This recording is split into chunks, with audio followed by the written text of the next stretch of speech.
is. Would you want to be suspended from the walls of this canyon and lighting explosives? I would not. So I love looking back at the bridge too. Now also, great view of the dam, but you're going to have look at a monument to the high sailors I alluded to earlier. These are the men that suspended themselves from the walls of the canyon to lay the explosives. And these towers amaze me because they're out over the canyon and you felt the wind. The wind gets worse around here than even we've experienced today. So it always amazes me that they're still standing. The dam was built 31 to 35. Art Deco was very big style back then. So there's a lot of Art Deco elements to the dams, which I think is super cool. And then this is a monument on the left to the people that lost their lives during the construction of the dam. Again, 98 people is not accurate, but that's what's recorded. Now, this is the Nevada Spillway, which is one of the ways they diverted the Colorado River. And then after the dam was built, they used that for overflow of the water. So you don't want water going over a dam, right? So, and these are the Nevada intake towers, which the water comes into the dam through. There's a reason there's a clock on there, because if we were no longer in daylight savings time, it would be a different time zone right about now. That is Lake Mead, and you see how far down the water actually is. You see where the water used to be versus where it is now.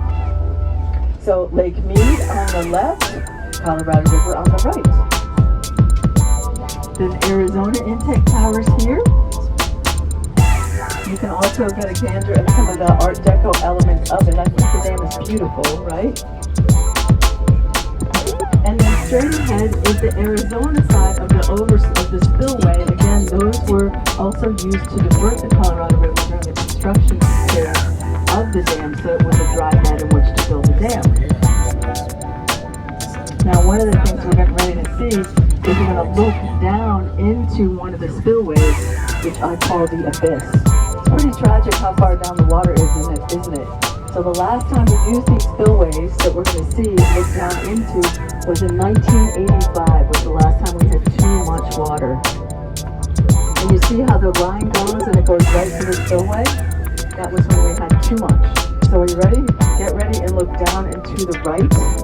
And imagine blasting this into rock and carrying all the rock away. A lot of this work was done with pickaxes, right? And shovels.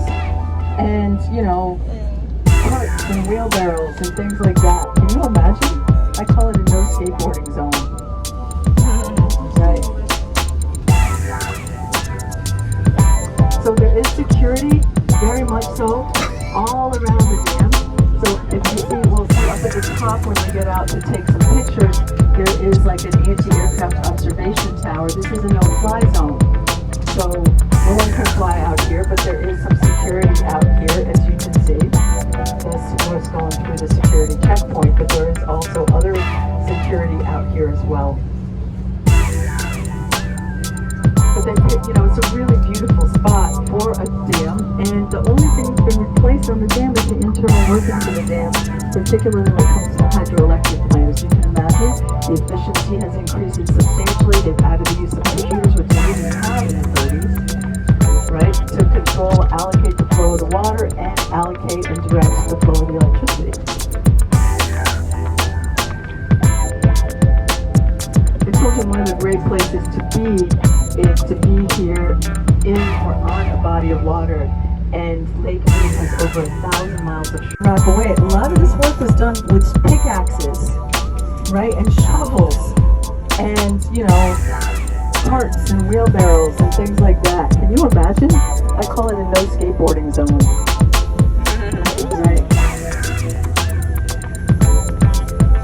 So there is security